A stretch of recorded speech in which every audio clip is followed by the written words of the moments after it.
Bismillahirrahmanirrahim. Assalamualaikum warahmatullahi wabarakatuh. Selamat pagi, salam sejahtera untuk kita semua. Om Swastiastu, Namo Buddhaya, salam kebajikan. Yang terhormat Menteri Keuangan Republik Indonesia, Ibu Sri Mulyani Indrawati. Yang terhormat Wakil Menteri Keuangan Republik Indonesia, Bapak Suhasil Nazara. Yang kami hormati para pejabat eselon 1, staf ahli Menteri Keuangan, staf khusus serta tenaga ahli, dan jajaran yang mendampingi, serta wabil khusus yang saya banggakan rekan media Forum Wartawan Keuangan dan Moneter atau Forkem, dan hadirin yang menyaksikan melalui kanal YouTube Kemenq RI. Mengawali pekan terakhir di bulan Oktober, hari ini 25 Oktober 2021, kami kembali bersua pada konferensi pers APBN kita, Kinerja dan Fakta edisi Oktober 2021. Semoga kita semua dalam keadaan sehat walafiat. Amin. Di penghujung tahun 2021 ini, laju pemulihan ekonomi nasional terlihat semakin cepat dengan ditandai oleh beberapa daerah di Indonesia yang masuk status PPKM level 1 dan 2. Hal ini menunjukkan efektivitas pemerintah dengan dukungan dari masyarakat dalam melaksanakan akselerasi atas penyembuhan pasien COVID-19 dan menekan laju penyebaran virus. Sejalan dengan ini juga, kinerja APBN juga terus membaik dengan peran serta APBN sebagai counter cyclical yang efektif dalam proses pemulihan ekonomi nasional. Nah, seperti apa gambaran kondisi APBN saat ini? Kita simak segera penjelasan dari Menteri Keuangan, Ibu Sri Mulyani yang telah hadir bersama kita. Kita sapa terlebih dahulu beliau. Apa kabar, Ibu? Alhamdulillah, baik. Sehat, Ibu ya, di antara berbagai kesibukan. Baik, ya. Ya.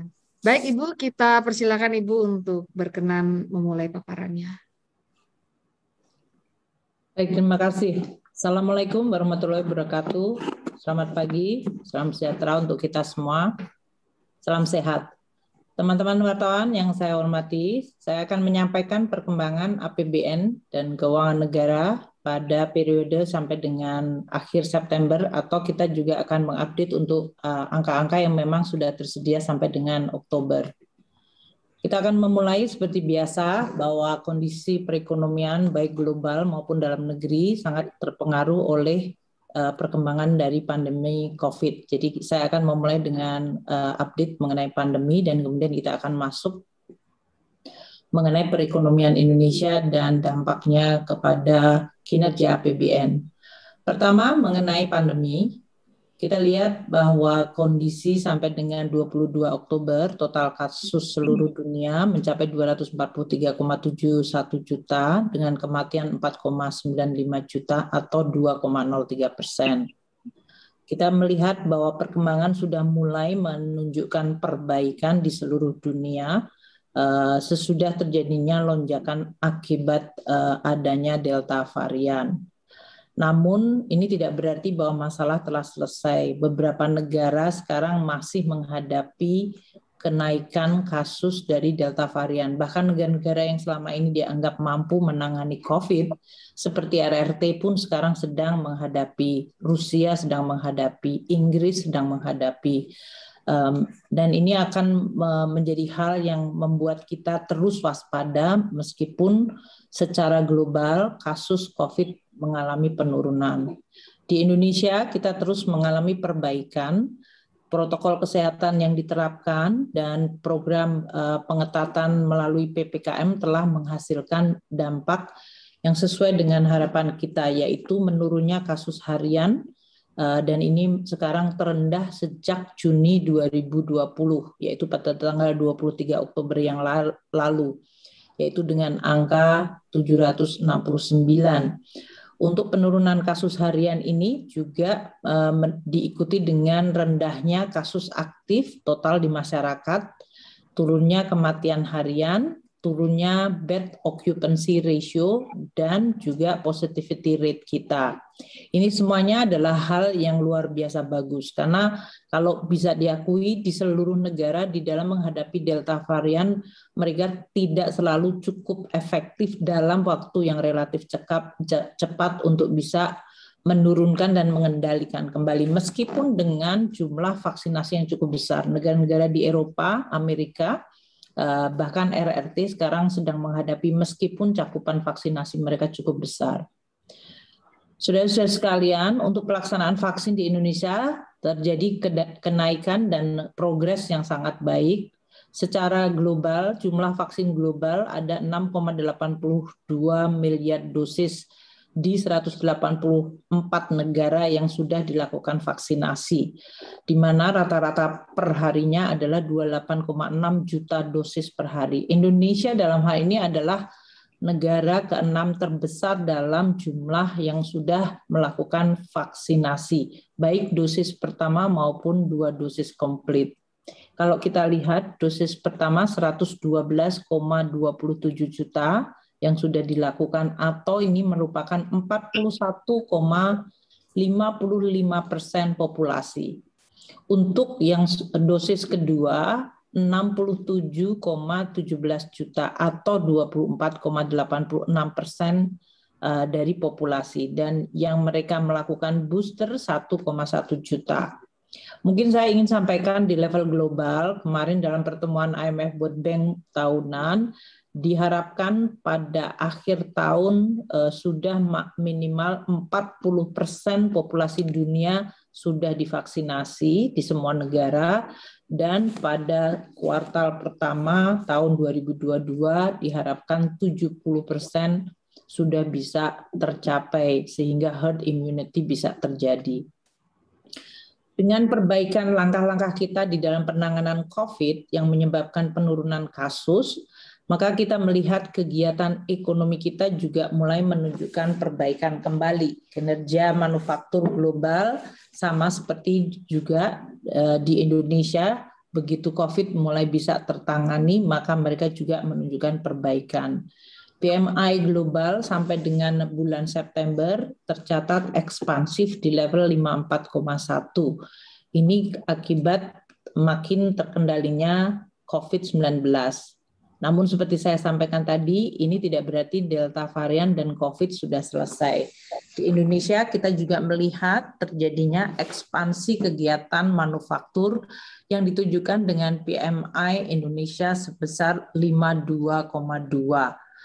Dan PMI manufaktur di berbagai negara ASEAN juga mulai menunjukkan pemulihan. Kalau kita lihat gambar sebelah kanan, Indonesia 52,2, statusnya pada bulan September ini adalah yang tertinggi di antara ASEAN 5. Sedangkan kalau kita lihat di negara-negara utama yang mempengaruhi kinerja perekonomian global, kita lihat Amerika dan Eropa yaitu di level 60 dan 58,6. Artinya kegiatan manufaktur global mengalami kenaikan yang cukup signifikan dari sisi kegiatan manufaktur. Dan inilah yang memicu pemulihan ekonomi secara global. Kenaikan aktivitas ekonomi seluruh dunia juga menyebabkan kenaikan harga komoditas. Kalau kita lihat di Indonesia akan menghadapi juga dampak dari kenaikan komoditas unggulan ini yang mengalami kenaikan. Harga batu bara bahkan sempat melonjak sangat tinggi dibandingkan dengan periode tahun 2020 maupun awal tahun 2021. Harga gas juga mengalami kenaikan meskipun kemudian mengalami koreksi sedikit. Demikian juga dengan harga minyak dalam hal ini baik WTI maupun Brent. Untuk pergerakan harga komoditas non-energi, kita lihat indeks harga nikel juga mengalami kenaikan dan itu cukup stabil tinggi. CPO kita juga mengalami kenaikan dan indeks harga pangan yang harus kita waspadai karena kita khawatir nanti akan bisa menjadi pemicu inflasi. Jadi indeks harga pangan ini merupakan hal yang perlu untuk kita waspadai. Pertumbuhan ekonomi global diproyeksikan masih akan cukup positif dan kita lihat di dalam pertemuan IMF World Bank yang terakhir dalam hal ini kita lihat proyeksi pertumbuhan ekonomi tahun 2021 mengalami penurunan sedikit dibandingkan pada awal tahun. Jadi artinya proyeksinya terjadi perlemahan dibandingkan proyeksi sebelumnya untuk tahun ini. Tahun depan pada di 4,3, untuk global tahun ini 5,6, lebih rendah dibandingkan proyeksi sebelumnya yaitu 5,7 atau 5,9. Dari sisi inflasi ini yang perlu kita waspadai secara global kita melihat global inflation melonjak sangat tinggi dari level di 3,5 menjadi 4,3. Dan ini merupakan suatu tekanan yang kita harus benar-benar antisipasi dan waspadai. Kenaikan inflasi ini banyak dipicu oleh pertama harga komoditas, harga pangan, dan adanya disrupsi dari sisi supply side. Peningkatan dari agregat demand juga menjadi salah satu yang menyebabkan kenaikan inflasi global. Harga komoditas yang meningkat, kita lihat dalam hal ini, dalam World Economic Outlook juga diperkirakan masih akan tetap tinggi sampai dengan tahun 2022. Kalau kita lihat proyeksi ekonomi di berbagai negara yang dilakukan oleh IMF untuk tahun 2021 banyak yang mengalami koreksi penurunan, termasuk Amerika Serikat, kemudian beberapa negara seperti Inggris, Jepang, India tetap sama, dan di kawasan ASEAN kita sendiri oleh IMF diproyeksikan akan sedikit lebih rendah dibandingkan sebelumnya. Sedangkan kalau kita lihat beberapa negara yang mengalami upside seperti Saudi, Afrika Selatan, dan Rusia. Saudara-saudara sekalian, teman-teman media, dinamika global ini tentu menjadi sesuatu yang perlu untuk kita waspadai di dalam kita terus mengelola perekonomian dalam negeri kita. Isu-isu yang ada di negara-negara yang memiliki kemampuan untuk menciptakan spillover seperti di Amerika Serikat, Eropa, dan Tiongkok harus menjadi perhatian kita karena mereka mampu menimbulkan spillover atau rambatan kepada perekonomian dunia termasuk ke Indonesia. Di Amerika kemungkinan terjadinya tapering atau kenaikan suku bunga dari Federal Fund Rate, debt limit yang ditunda sampai Desember, tapi tidak berarti mereka telah terjadi kesepakatan politik. Di Eropa juga dengan kenaikan inflasi dan harga energi mungkin akan melakukan juga tapering, dan dampak dari Brexit yang menimbulkan disrupsi di sisi supply dari sisi labor maupun yang kemudian terjemahnya pada inflasi. Di Tiongkok kasus Evergrande meskipun kemarin sudah bisa membayar cicilan utang atau bunganya, namun ini belum selesai, dan tentu potensi perlambatan perekonomian di Tiongkok yang pasti memberikan dampak terhadap berbagai perekonomian dunia, dari mulai harga komoditas hingga pertumbuhan ekonomi dunia secara keseluruhan. Berbagai fenomena kenaikan harga komoditas, kelangkaan input atau terjadinya disrupsi yang menekan kemudian kenaikan upah dan biaya shipping, ini menjadi satu yang pasti mempengaruhi juga ekonomi Indonesia. Kita juga harus mewaspadai meningkatnya producer price yang sekarang ini sudah dialami oleh berbagai produser terutama di sektor manufaktur. Tentu ini bisa berpotensi pass-through kepada inflasi di dalam negeri kita, meskipun sampai hari ini inflasi sangat baik. Potensi transmisi yang kita perlu antisipasi adalah volatilitas di sektor keuangan, yang tentu ini akan diterjemahkan dari sisi nilai tukar, kemudian suku bunga atau yield dari SBN kita maupun indeks harga saham. Sedangkan dari sisi perlambatan global, maka transmisi atau spillover-nya biasanya muncul dalam bentuk supply chain yang pengaruhnya akan berdampak kepada sektor terutama manufaktur, kemudian penurunan permintaan terhadap barang-barang dari negara-negara berkembang. Aktivitas masyarakat kita mengalami perbaikan semenjak kita mampu mengendalikan COVID. Dilihat dari Google Mobility Index kita, terutama sampai dengan 18 Oktober, mereka bahkan sudah di atas zona positif. Untuk retail rekreasi bahkan juga melonjak di atas zona positif. Grocery pharmaceutical yang selama ini sudah positif juga tetap bertahan pada level yang cukup tinggi.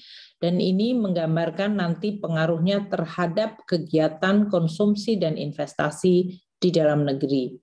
Aktivitas konsumsi ini mulai terlihat dengan indeks keyakinan konsumen yang mengalami peningkatan signifikan setelah adanya perlemahan akibat Delta varian pada bulan Juli dan Agustus, yang waktu itu menunjukkan hingga angka 77,3. Pada bulan September terjadi pembalikan yang sangat kuat 95,5 untuk indeks keyakinan konsumen, dan ini seiring dengan optimisme karena penanganan COVID yang sangat-sangat baik. Retail sales kita juga mulai menunjukkan pemulihan sesudah mengalami koreksi sangat tajam akibat adanya Delta varian pada bulan Juli yang lalu. Namun masih belum cukup tinggi rebound-nya. Sedangkan pertumbuhan konsumsi listrik kita lihat pada bulan September, terutama pada sektor bisnis, yaitu yang kuning sebelah kanan, sudah kembali lagi rebound pada level growth yang positif.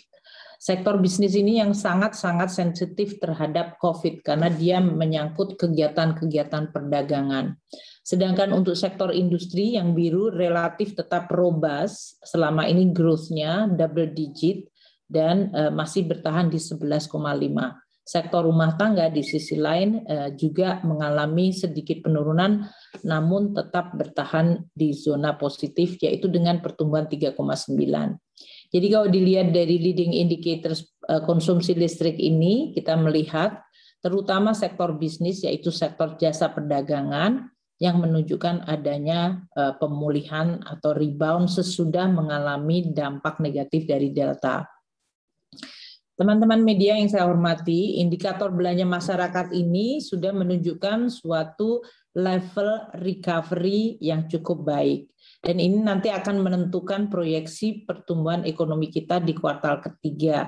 Karena kalau kita lihat di dalam charts ini, apakah dilihat dari Mandiri Spending Index-nya, baik itu frekuensi belanjanya yang kuning maupun indeks nilai belanjanya, kemarin dengan adanya varian Delta menunjukkan pukulan yang sangat tajam. Kita lihat dua-duanya merosot, yaitu pada bulan Juli sampai dengan Agustus.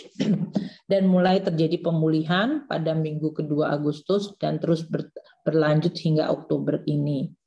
Jadi ini terlihat sekali bahwa kemauan dan kegiatan belanja masyarakat, baik frekuensi maupun nilainya, sangat dipengaruhi kemampuan kita di dalam mengendalikan COVID-19. Untuk Jawa dan non-Jawa terlihat dua-duanya mengalami pemulihan, terutama yang Jawa yang mengalami pukulan sangat dalam akibat Delta varian sudah rebound dan berada di atas zona ekspansi. Aktivitas investasi masih cukup resilient. Meskipun kita juga melihat ada pengaruh dari Delta, namun mereka tetap bisa bertahan. Pertumbuhan konsumsi semen dan import besi dan baja menunjukkan tetap bertahan di level positif, yaitu 4,1% untuk semen dan untuk besi baja di 5,0%. Kalau kita lihat dari import barang-barang bahan baku dan barang modal yang juga mempengaruhi sektor produktif juga masih menunjukkan suatu resiliensi yang sangat tinggi. Artinya sektor manufaktur memiliki optimisme bahwa mereka akan tetap bertahan aktivitasnya, sehingga dari sisi aktivitas ekspornya dalam hal ini atau importnya bahan baku mereka mengalami tetap dalam posisi yang cukup kuat. Barang-barang konsumsi juga dalam hal ini mengalami kenaikan impor, dan ini mungkin yang perlu untuk kita waspadai dalam jangka menengah. Namun untuk saat ini pemulihan impor terutama bahan baku dan barang modal merupakan indikator yang positif bagi perekonomian Indonesia. Penjualan kendaraan niaga yang sempat mengalami kenaikan hingga di atas 9 kali lipat juga masih bertahan meskipun pertumbuhannya nggak melonjak seperti waktu terjadi koreksi awal, yaitu rebound. Sekarang masih tumbuh dan kita lihat masih di 60% growth-nya dibandingkan tahun lalu. Ini yang menimbulkan optimisme terhadap kegiatan ekonomi Indonesia, terutama kuartal ketiga, meskipun waktu itu kita menghadapi pukulan dari Delta varian.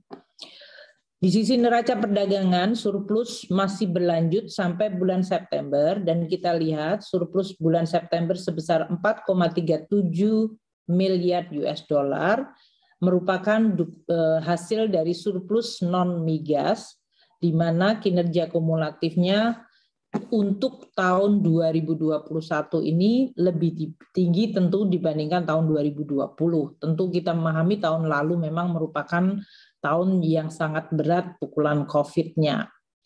Namun kalau kita lihat dari sisi neraca perdagangan, untuk yang non-migas biru ini sudah surplus semenjak tahun lalu bulan Mei. Jadi ini sudah lebih 16 bulan berturut-turut dari sisi neraca perdagangan non-migas kita mengalami surplus. Yang migas yang kita lihat kemudian masih mengalami defisit. Seiring dengan kegiatan ekonomi kita yang makin kuat, biasanya defisit di sektor migas ini seperti terlihat semenjak bulan Mei tahun ini mulai mengalami kenaikan yang cukup tinggi.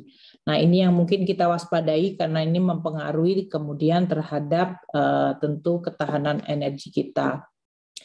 Untuk ekspor impor yang lain kita lihat di sebelah kanan. Untuk year on year-nya pertumbuhan 47,6 dan untuk importnya 40,3%, masih bertahan pada level growth yang sangat tinggi yang kita lihat semenjak bulan Mei tahun ini. Tetap bertahan pada level growth double digit yang sangat tinggi di atas 40%. Ini menggambarkan bahwa perekonomian Indonesia cukup bullish. Kinerja ekonomi kita dengan perbaikan ini memberikan suatu optimisme untuk merevisi kuartal ketiga kita. Outlook dari pertumbuhan ekonomi kuartal ketiga kita membaik menjadi 4,3. Memang dibanding kuartal kedua menurun, tapi kalau dilihat kuartal ketiga kita mengalami delta varian yang begitu sangat tinggi, yang itu yang menyebabkan adanya koreksi terhadap pemulihan ekonomi kita di kuartal ketiga. Namun koreksinya kita lihat tidak akan terlalu dalam, artinya masih bertahan di 4,3%. Untuk pertumbuhan keseluruhan tahun 2021 kita memperkirakan growth-nya di 4,0, di mana kinerja untuk kuartal keempat tetap akan berpotensi rebound, namun mungkin lebih normal. Dan tentu rebalancing dari berbagai kegiatan ekonomi seperti di Tiongkok tadi dan kemudian di Amerika Serikat dan Eropa akan mempengaruhi outlook di kuartal keempat dan terutama untuk tahun depan. Jadi overall untuk tahun ini kita akan memperkirakan pertumbuhan ekonomi di 4,0, di mana kuartal ketiga adalah di 4,3. Nah, di sisi lain, pada saat kita bisa menangani COVID Delta varian yang baik, tekanan global sebetulnya masih belum sangat reda. Meskipun kita melihat beberapa dinamika yang kita lihat ini, yield Amerika US Treasury Bond 10 tahun mengalami kenaikan semenjak bulan Agustus. Dan ini sebetulnya yield US Treasury ini yang berjangka waktu 10 tahun melonjak sangat tinggi pada periode awal tahun 2021, yaitu dari sekitar 1,06% menjadi 1,6% hanya dalam waktu kurang dari 2 bulan. Dan tentu biasanya kenaikan dari yield di Amerika Serikat akan mempengaruhi capital flow ke emerging market. Kita lihat di sebelah kiri bawah, untuk SBN kita pada bulan September yang lalu mengalami outflow sebesar 18,7 triliun. Meskipun bulan Oktober ini sudah mulai menurun atau mereda outflow di SBN kita menjadi hanya 2,6 triliun. Tapi tekanan akibat adanya kenaikan yield dan kemungkinan terjadinya tapering di Amerika Serikat sudah mulai kita rasakan. Meskipun demikian, meskipun dengan tekanan seperti itu, kalau kita lihat kinerja dari surat utang negara Indonesia dengan jangka yang sama 10 tahun, terutama yang rupiah maupun yang dalam bentuk dolar, dua-duanya juga mengalami perbaikan. Artinya kita tidak mengalami pemburukan seperti US Treasury 10 tahun.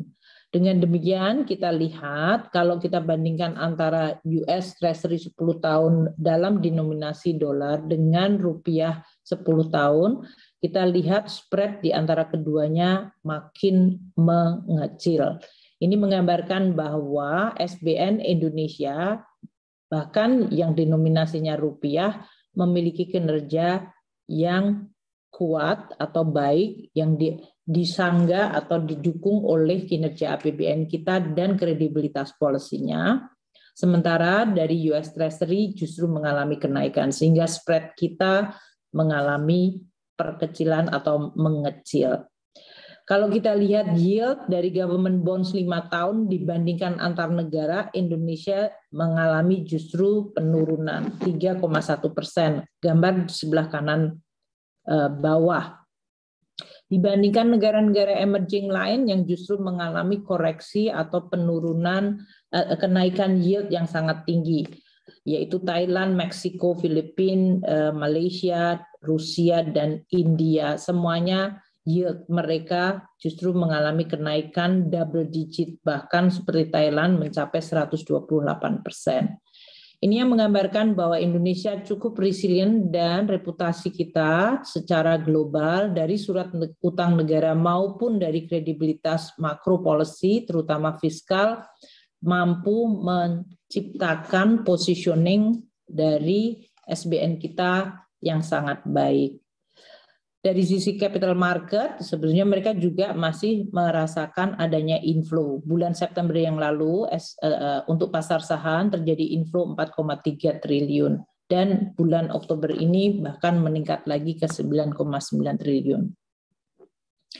Teman-teman media, untuk sektor inflasi, untuk bidang inflasi, memang Indonesia inflasi year on year-nya di 1,6.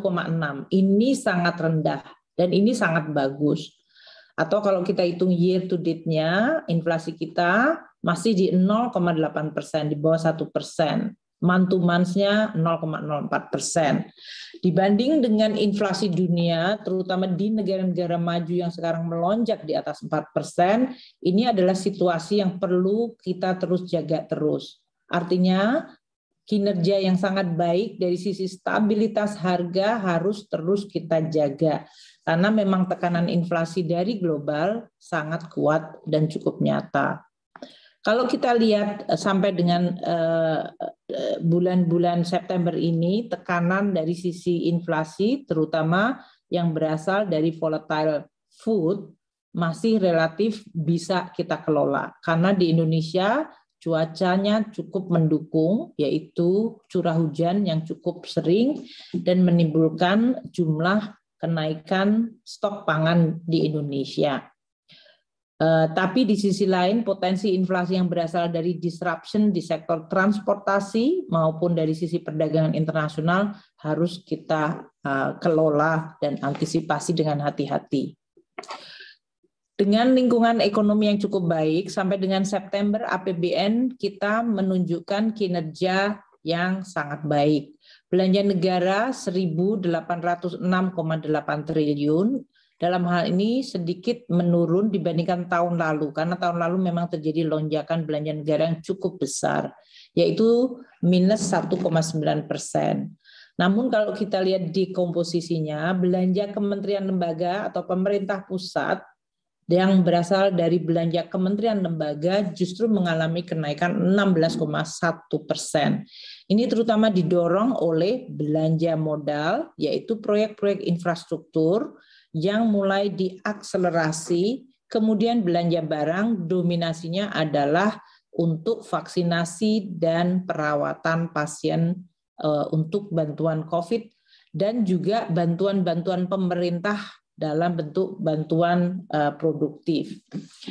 Kemudian belanja non-KL kita tumbuh 8,3%, terutama adalah untuk manfaat pensiun termasuk THR dan juga subsidi energi.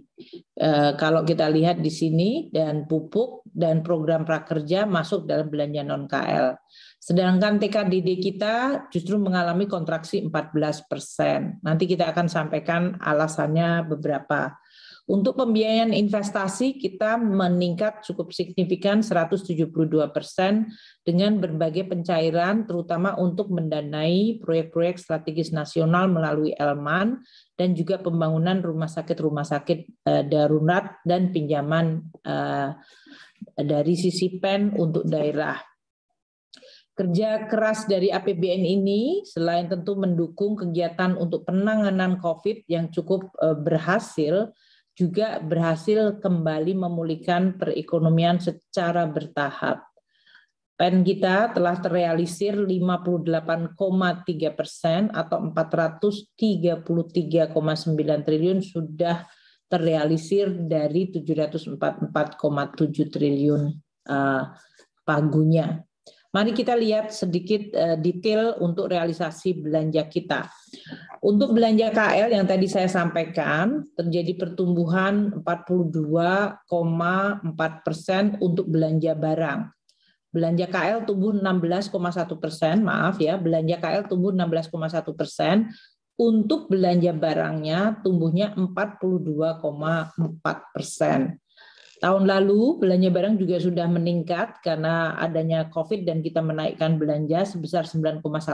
Jadi tahun 2021 ini akselerasi dari APBN untuk memulihkan ekonomi, ini yang namanya counter cyclical in action-nya sudah makin menunjukkan dampak terutama di dalam penanganan yang berhubungan dengan COVID maupun untuk pemulihan ekonomi.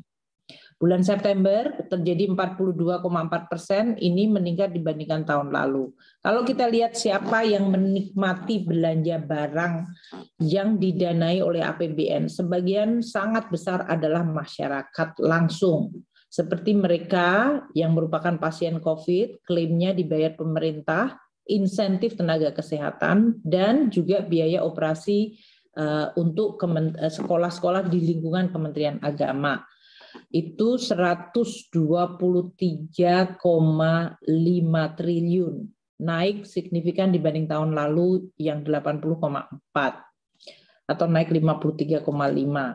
Kemudian belanja barang lainnya, pemeliharaan, perjalanan dinas, barang-barang yang dilakukan oleh BLU itu juga mengalami semuanya kenaikan. Ini seiring dengan tahun ini, dengan adanya COVID makin bisa dikendalikan, terjadi aktivitas kegiatan pemerintah yang lebih kelihatan dibandingkan tahun lalu.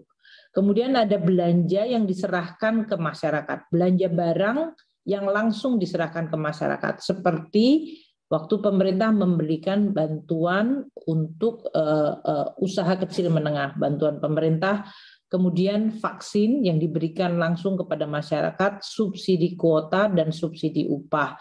Ini jumlahnya 76,5 triliun, lebih tinggi dibandingkan tahun lalu yang 54 triliun rupiah. Manfaat seperti tadi saya sampaikan sudah dirasakan masyarakat dari belanja pemerintah yang begitu sangat besar. Untuk vaksin, tadi saya sampaikan 91,1 juta sampai dengan akhir September, vaksin untuk suntikan kedua 51,1 juta, dan pengadaan vaksin sebesar 107,3 juta dosis. Ini semuanya menghabiskan anggaran 21,1 triliun. Untuk usaha mikro yang dibantu pemerintah 12,7 juta, menerima bantuan 15,2 triliun. Untuk 7,7 juta para siswa yang ada di bawah Kementerian Agama, biaya operasi sekolahnya dibayar 8,3 triliun, dan untuk pasien COVID yang jumlahnya mencapai 511,7 triliun, pasien, 511.000 pasien lebih yang biaya perawatannya mencapai 33,6 triliun. Itu dibiayai semuanya dengan APBN. Jadi kalau kita lihat belanja barang dominannya adalah di Kementerian Kesehatan yang sekarang sudah membelanjakan 78,8 triliun, jauh lebih besar dibandingkan tahun lalu yang hanya 18,5 triliun. Dan ini dominasinya selain untuk COVID juga untuk pembayaran PBI. Untuk Kementerian PU juga ada kenaikan 28,1 triliun, Untuk Kementerian Agama juga terjadi kenaikan 14,6 triliun dibandingkan 13,1, dan Kementerian Keuangan terjadi kenaikan karena berhubungan dengan BLU kelapa sawit yang ada di bawah lingkungan Kementerian Keuangan. Kenaikannya sangat tinggi untuk BLU kelapa sawit ini, yaitu sebesar 74,5% dengan total anggaran kenaikannya adalah 16,9 triliun. Ibu Bapak sekalian, kalau kita lihat dari belanja kedua, yaitu belanja modal, juga terjadi kenaikan atau lonjakan yang sangat tinggi tahun ini, yaitu 62,2% dibandingkan tahun lalu. Tahun lalu kita banyak kegiatan terhenti, jadi tahun ini kita meluncurkan dan mengakselerasi kembali.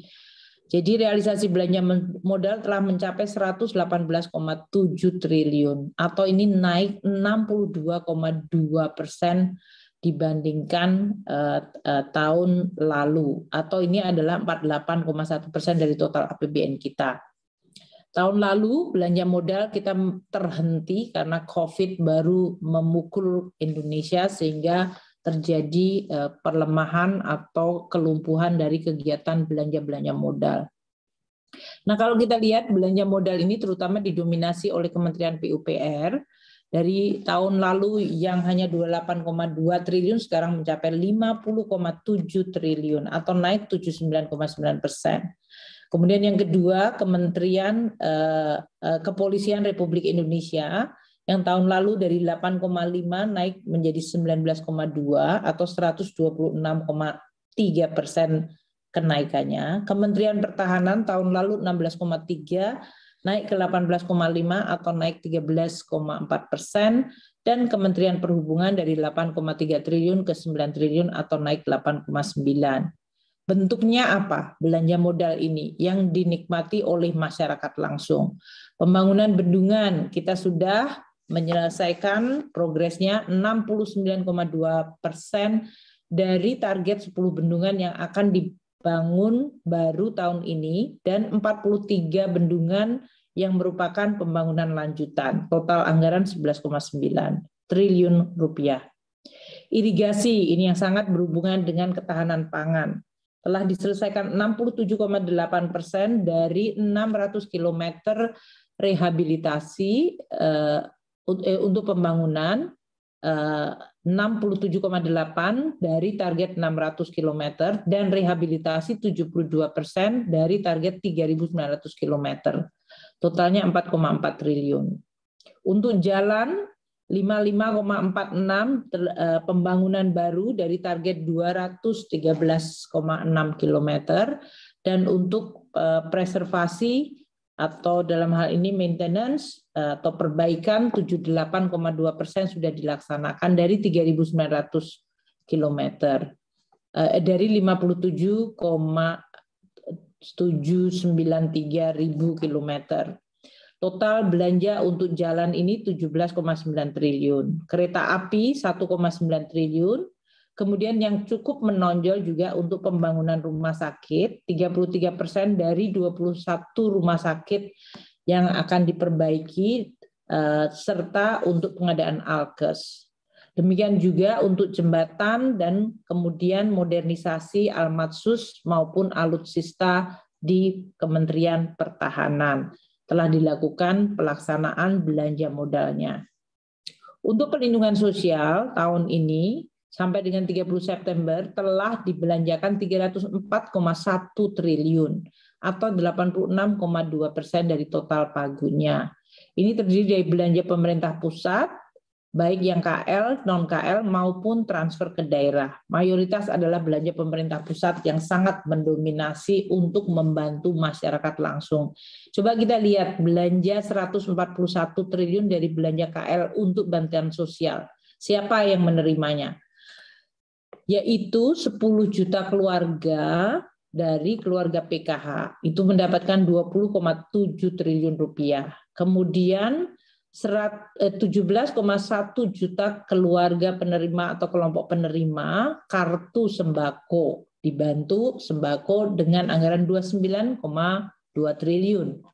Kemudian pemerintah selama COVID ini juga memberikan tambahan bansos di atas PKH dan sembako, yaitu bantuan sosial tunai atau BST. Ini tambahan untuk 10 juta keluarga dengan total anggaran 17,23 triliun sudah dibelanjakan. Kemudian juga dalam masa COVID ini pemerintah menambah lagi memberikan bantuan kepada 12,7 juta usaha mikro dengan nilai bantuan 1,2 juta per usaha mikro dengan anggaran 15,3 triliun. Kemudian di Kementerian Tenaga Kerja kita memberikan juga dalam situasi COVID ini bantuan subsidi upah. Kepada siapa? Kepada 5,07 juta pekerja yang gajinya di bawah 5 juta. Ini mereka mendapatkan 1 juta. 2 bulan yang diberikan sekaligus yaitu 1 juta rupiah dengan anggaran 5,07 triliun.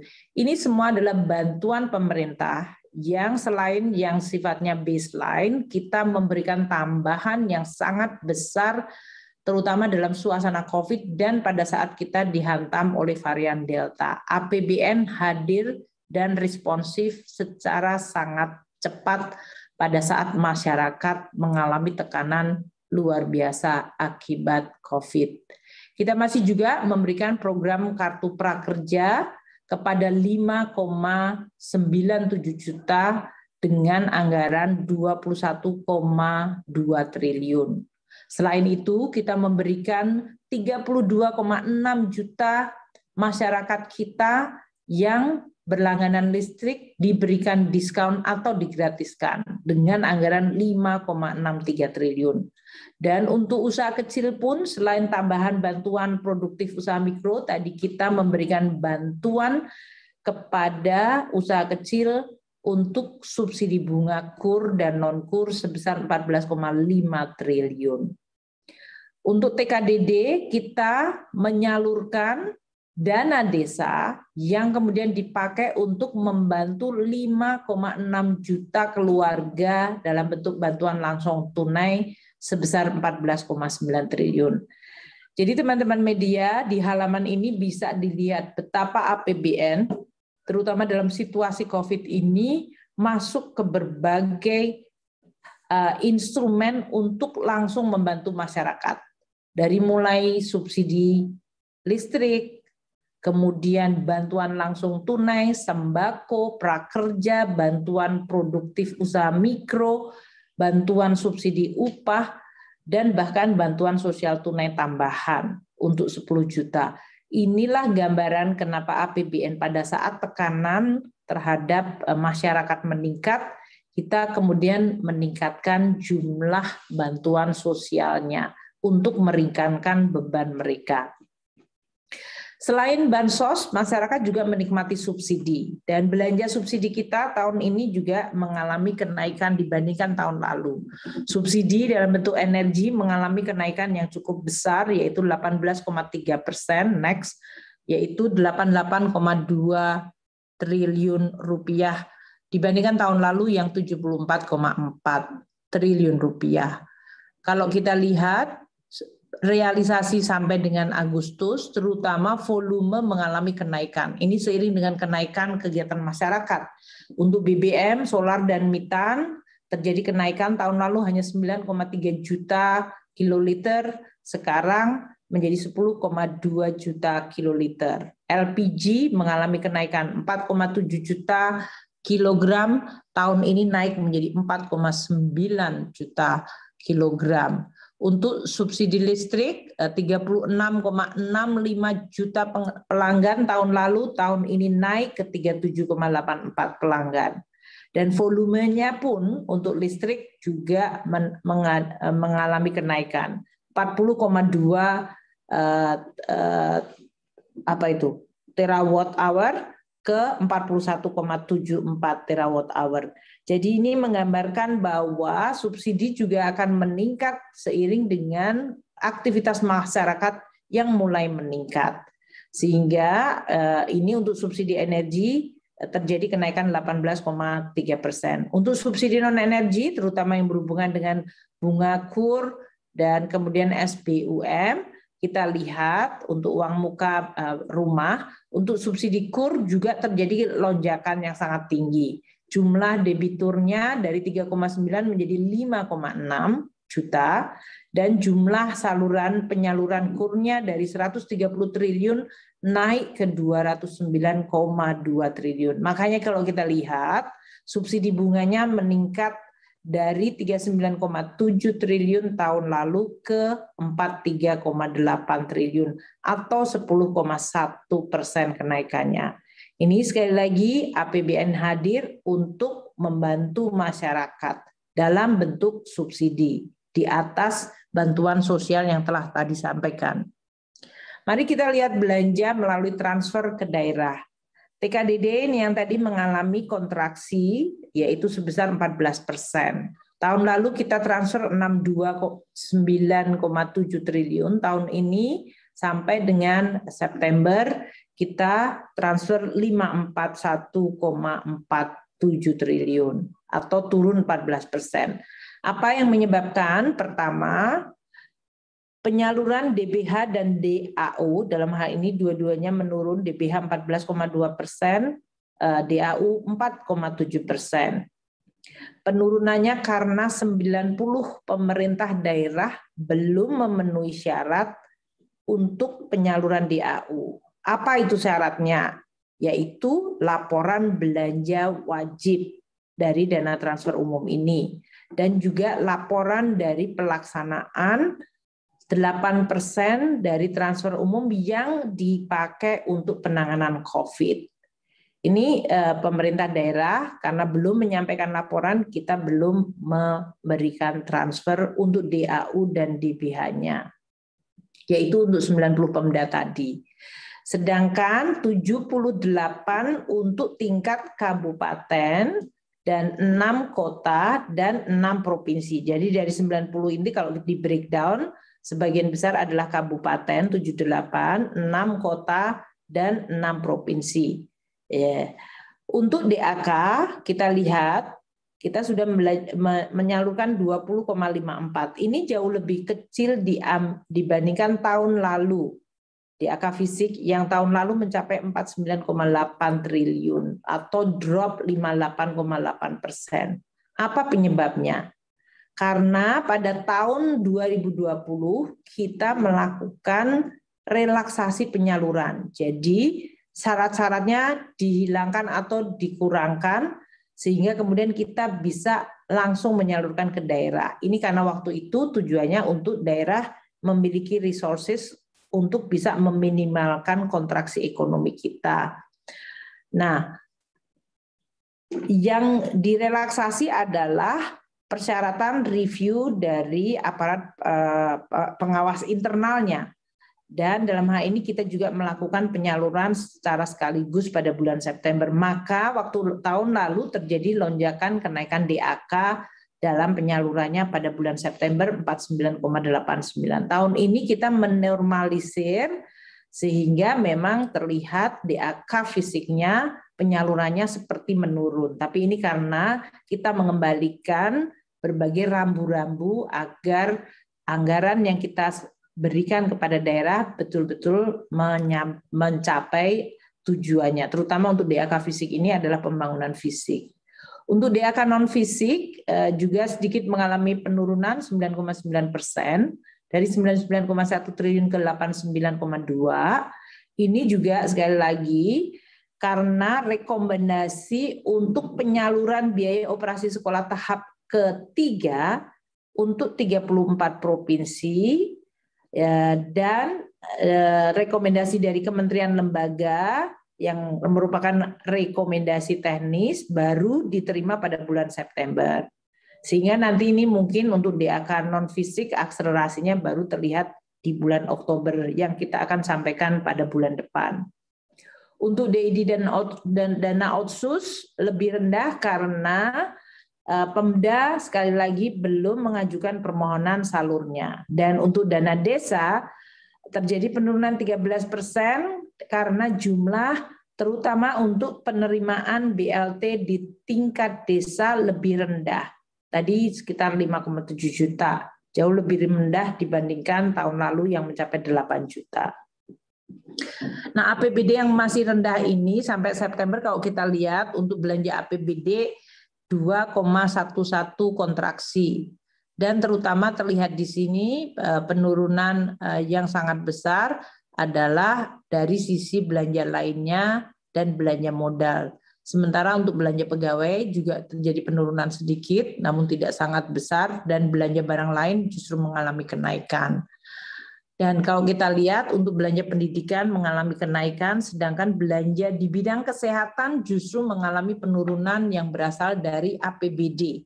Ini sangat kontras dengan tadi belanja pemerintah di bidang kesehatan yang justru melonjak sangat tinggi di tingkat pusat. Untuk jumlah pendapatan, untuk perbandingan antara pendapatan dan belanja di berbagai provinsi, kita lihat di sini untuk beberapa daerah yang sudah mendapatkan transfer dari pemerintah pusat, namun belum belanja, terbesar adalah DIY. Namun untuk Sulawesi Tenggara yang paling kecil, ini bukan karena mereka belanjanya lebih baik, tapi karena transfernya lebih rendah karena belum memenuhi beberapa syarat tadi yang telah disampaikan. Untuk dana Pemda ini kita lihat deposito atau tabungan atau dana yang ditempatkan di perbankan itu mencapai 194,12 triliun. Ini melonjak lagi karena 2 bulan sebelumnya Juli dan Agustus sudah turun ke 173 triliun atau 178, sekarang naik lagi di 194. Bahkan lebih tinggi dibilang Juni, bulan Juni yang waktu itu simpanan Pemda mencapai 190 triliun.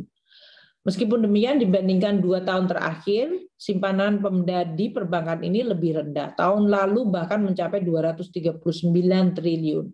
Atau tahun 2019 lebih tinggi lagi 245 triliun. Ini yang sering tetap menjadi suatu persoalan dari sisi tadi jumlah simpanan. Kalau kita lihat sampai akhir tahun Desember, nanti jumlah simpanan Pemda itu masih di sekitar di atas 90 triliun, bahkan mencapai 100 triliun pada tahun 2019. Ini merupakan suatu hal yang akan kita terus observasi untuk memperbaiki dari sisi cash flow, baik di pusat maupun daerah.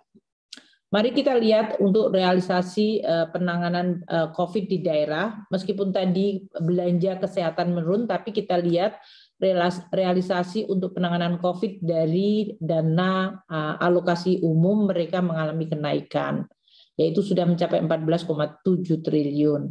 Sedangkan untuk dengan kenaikan ini tentu kita lihat terjadi perbaikan terutama untuk pembayaran terutama untuk tenaga kesehatan di daerah. Ini cukup baik yang kita akan harapkan akan terus terjaga.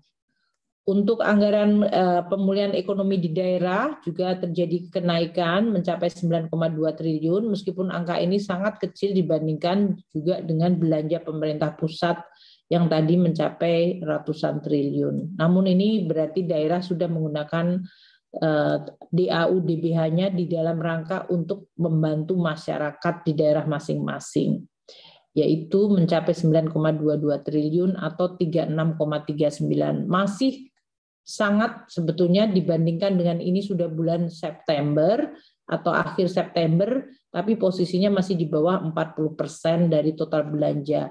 Jadi pastinya di daerah masih bisa mengakselerasi. Untuk belanja ini saya akan lihat terakhir adalah untuk PEN dan tadi sudah saya sampaikan realisasinya 433,9 triliun atau 58,3% dari Pagu 744,7. Di bidang kesehatan realisasinya 54,3% atau 116,8 triliun. Dari Pagu 214,9. Ini terutama untuk kemarin penanganan waktu Delta varian yang melonjak tinggi dan pada kenaikan kasus COVID pada awal tahun. Makanya pembayaran seperti perawatan itu melonjak sangat tinggi, 580.000 sekarang. Dan juga untuk pembangunan rumah sakit daerah maupun untuk insentif tenaga kesehatan. Perlinsos kita mengalami realisasi 67,5 125 triliun dari 186. Ini sebagian dari bansos yang tadi mencapai lebih dari 300 triliun. Dukungan kepada UMKM 63,2, 38,9% dari 162, dan program prioritas kita mencapai 57,7% atau 68 triliun dari 117. Sedangkan untuk insentif usaha, terutama untuk insentif perpajakan, realisasinya sudah mendekati selesai atau 60,73 triliun dari 62,8 triliun, atau dalam persentase sudah mencapai 96,7%. Mari sekarang kita lihat below the line atau yang disebut pembiayaan. Kita telah merealisir pembiayaan sebesar 75 triliun. Terutama untuk pemberian dana-dana abadi seperti untuk LPDP sebesar 20 triliun, PPDPP untuk perumahan 15,1 triliun, Elman tadi untuk mendukung proyek strategis 11,1 triliun, kemudian pinjaman ke daerah disalurkan melalui PT SMI di 10 triliun, PT Hutama Karya 6,2 triliun, PLN 5 triliun, SMF 2,3 triliun, LDKPI 2 triliun, PT PAL 1,3 triliun, Perlindo 1,2 triliun, dan PT KIW yaitu untuk kawasan industri terpadu di Batang Wijaya Kusuma yang mendapatkan hampir 1 triliun atau 970 miliar. Ini semuanya realisasi yang seluruh tahunnya dalam hal ini sudah mencapai 40%. Dan kalau kita lihat di sebelah kanan adalah realisasi bulan September saja, yang menggambarkan pada bulan September kemarin kita melakukan pencairan untuk berbagai lembaga-lembaga tersebut, SMF, PPDPP, PMN untuk PT PAL, untuk Pelindo 3, kemudian kawasan industri terpadu, dan PMN untuk PLN.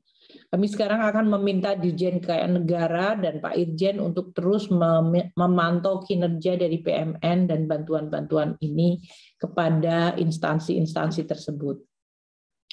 Secara postur, jadinya kalau kita lihat belanja negara kita tetap merupakan faktor yang cukup baik, yaitu 1.806 triliun sudah dibelanjakan dari 2.750, dan terdiri dari belanja pemerintah pusat 1.265 triliun dan transfer ke daerah 541 triliun. Untuk investasi kita lihat sudah dilakukan realisasi 75,2 triliun dari 187,1 triliun. Mari kita nanti akan masuk ke sisi penerimaan. Kalau kita lihat pajak mengalami growth 13,2%, bea cukai 29%, dan 22,5%. Ini dari sisi penerimaan negara mengalami perbaikan yang luar biasa sangat baik karena pemulihan ekonomi maupun berbagai kenaikan harga komoditas. Mari kita masuk ke pajak. Dari sisi pajak, kalau kita lihat PPh semua komponen pajak mengalami perbaikan. Dan kalau kita lihat yang terbesar tentu saja kontribusinya adalah PPN dalam negeri, yaitu tumbuh 13,9%. Bandingkan tahun lalu PPN dalam negeri yang mengalami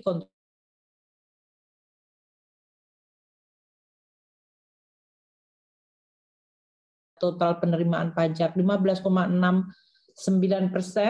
mengalami lonjakan tumbuh 29,5%. Bandingkan tahun lalu yang kuning minus 18%. Jadi penerimaan pajak yang kontribusinya terbesar, PPN dalam negeri dan PPN import, semuanya menunjukkan pemulihan yang sangat kuat. Kemudian yang kontribusi tertinggi ketiga, yaitu PPh Badan juga mengalami recovery. Tahun lalu PPh Badan ini sangat berat sekali. Kontraksinya bahkan mencapai 30,4%. Jadi penerimaan kita sangat-sangat tertekan. Tahun ini kita sudah melihat pertumbuhan 7%. Jadi ini hal yang positif. Kemudian untuk PPh 21 yang paling atas kiri, kita lihat tahun lalu untuk PPh 21 yaitu PPh karyawan, itu mengalami kontraksi juga 4,5%. Tahun ini sudah tumbuh 2,3% positif. Nah, kalau kita lihat gambar yang di tengah, ini menggambarkan sesuatu yang menarik. Kalau Anda lihat antara yang hijau, kuning, dan abu-abu. Yang hijau itu adalah kuartal 1, yang kuning adalah kuartal 2, dan yang abu-abu adalah kuartal 3. Anda lihat untuk PPH 21, sesudah kuartal 1 masih negatif, kuartal 2, 3 tumbuh positif 5 dan 8,2. Saya akan loncat ke PPN yang di bawah. PPN dalam negeri yang merupakan kontributor terbesar kita, semenjak kuartal 1 sudah tumbuh positif 4,1, kemudian kuartal 2 melonjak lagi di 17% growth-nya, dan kuartal ketiga meningkat lagi growth-nya 18,5. Ini menggambarkan ayunan atau cycle dari recovery kita mengalami akselerasi. Meskipun kita dihadapkan pada berbagai tadi, hal yang tidak mudah, Delta varian naik dan kenaikan kasus awal tahun. PPN import kita juga kelihatan. Dari awal tahun Q1, 2, 3 semuanya positif. Tumbuhnya 8,2, 34,8, dan 48,4%. Itu yang paling bawah kanan atau tengah. Itu juga menggambarkan PPN import kita recovery-nya sangat konsisten semenjak Q1. PPH badan kita, kalau kita lihat baru mengalami turning around adalah pada kuartal kedua. Kuartal 1 PPH badan kita masih mengalami kontraksi 40%. Namun Q2 sudah recover 11,2% growth-nya, dan kuartal ketiga tumbuhnya 66%. Lonjakan yang sangat tinggi. Secara net seluruh tahun ini baru 7% memang. Namun ini menggambarkan bahwa pemulihan ekonomi kita harapkan akan terus terjaga. Yang lain juga melonjak PPH 22 import dalam hal ini, dan juga dari sisi PPH 26 badan yang tumbuhnya double digit sangat tinggi. Kalau kita lihat untuk PPH 21-26, untuk 21 itu ada pembayaran sertifikasi guru dan bonus karyawan. Ini positif, berarti terjadi perbaikan untuk kesejahteraan karyawan. PPH 26 kita melihat pembayaran dividennya mengalami penggeseran. Sedangkan untuk PPH import dan PPH badan kita lihat ada juga faktor bahwa fasilitas insentif perpajakan ada yang memang tidak diperpanjang karena sektornya memang sudah pulih sangat kuat, sehingga memang mereka tidak mengalami atau tidak mendapatkan lagi insentif. Ini yang menyebabkan penerimaan kita meningkat cukup tinggi untuk PPH badan dan PPH 22 import. Untuk sektoral, kalau kita lihat, ini yang menarik. Industri pengolahan dan perdagangan itu dua yang memiliki kontribusi besar pada penerimaan pajak kita, selain nanti jasa keuangan. Tapi kalau kita lihat industri pengolahan, dari tahun lalu yang pertumbuhannya kontraksi 17,1%, tahun ini sudah tumbuh 13,7%. Ini hal yang sangat bagus. Perdagangan juga sama, tahun lalu kontraksinya 18,5%. Tahun ini sudah mulai keluar dan bahkan tumbuh di 20,3%. Jangan lupa saya sampaikan lagi catatannya. Ini despite kita punya atau mengalami varian Delta. Ini despite kita mengalami kenaikan kasus pada awal tahun. Namun pemulihan tetap berjalan cukup kuat. Dan kemudian kalau untuk jasa keuangan kita masih melihat adanya tekanan. Penerimaan belum pulih sama sekali. Yang meningkat sangat tinggi seperti kita bisa duga adalah pertambangan dengan kenaikan komoditas dan ekspor kita. Jadi melonjak, tahun lalu kontraksi 42,7, tahun ini tumbuh 38,4%. Yang biru. Kemudian yang juga recover informasi dan komunikasi dalam hal ini tumbuh 17,7%. Bahkan transportasi dan pergudangan yang tahun lalu kontraksi 12,4, tahun ini sudah tumbuh 5%. Jadi teman-teman wartawan sekalian, kalau Anda lihat, by sektoral, hampir semua across the board mengalami pemulihan. Mungkin untuk jasa keuangan masih lag behind, konstruksi sedikit sudah akan mendekati 0. Dibandingkan tahun lalu yang kontraksi 18%, memang kontraksi 3% kecil, namun konstruksi dan real estate belum memberikan pertumbuhan positif saat ini.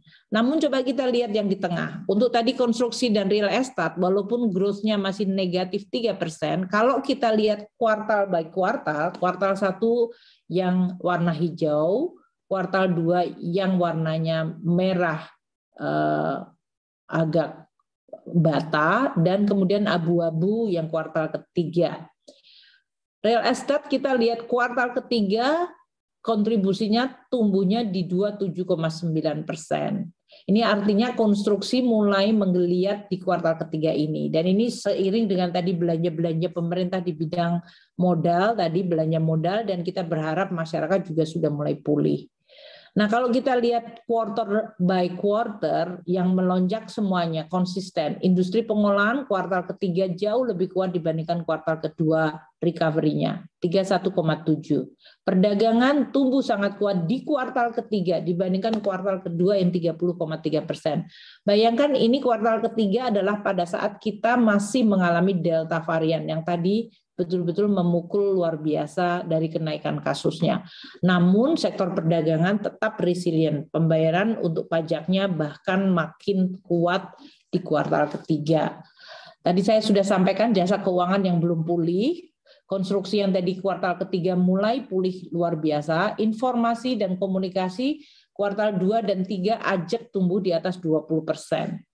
Transportasi dan pergudangan kita lihat lonjakan terjadi pada kuartal ketiga, tumbuh penerimaan pajaknya 20,6%, growth-nya dibandingkan kuartal 2 yang hanya 6%, dan kuartal 1 yang 9%. Dan sektor pertambangan yang tadi telah saya sampaikan. Kalau kita lihat growth di kuartal ketiga saja yang malah, karena kuartal 1, 2 pertambangan itu masih negatif.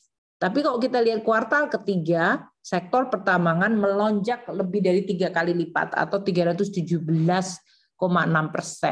Makanya total pertumbuhan seluruh tahun 38,4 karena kuartal 1, 2 masih negatif untuk pertambangan ini. Jadi boom dari komoditas perdagangan mulai terlihat memang di kuartal ketiga. Dan ini diperkirakan masih akan bertahan sampai dengan awal tahun depan. Untuk jasa perusahaan juga mengalami pemulihan dengan pertumbuhan di kuartal ketiga 28,2%. Gambar selanjutnya menggambarkan bahwa hampir seluruh sektor sudah tumbuh positif dibandingkan tahun 2020. Kita lihat industri pengolahan yang kuning tahun lalu betul-betul nyungsep kita turun ke bawah, double digit growth negatif. Tahun ini sudah recover double digit growth positif. Ini hal yang sangat bagus. Kemudian perdagangan, ini meskipun sekali lagi saya ulang, delta varian memukul kita lihat pertumbuhan penerimaan perpajakan dari perdagangan double digit growth di 20%. Lebih tinggi dibandingkan tahun lalu yang mengalami pukulan COVID sangat dalam dengan kontraksi double digit growth juga. Kemudian informasi komunikasi yang di bawah kiri juga menunjukkan yang biru adalah tahun 2021 tumbuh positif double digit growth sangat kuat. Bandingkan tahun lalu yang relatif sebetulnya cukup resilient karena informasi telekomunikasi selama COVID menjadi andalan. Namun tetap pertumbuhannya itu hanya di sekitar 0%. Tahun ini kita growth-nya double digit.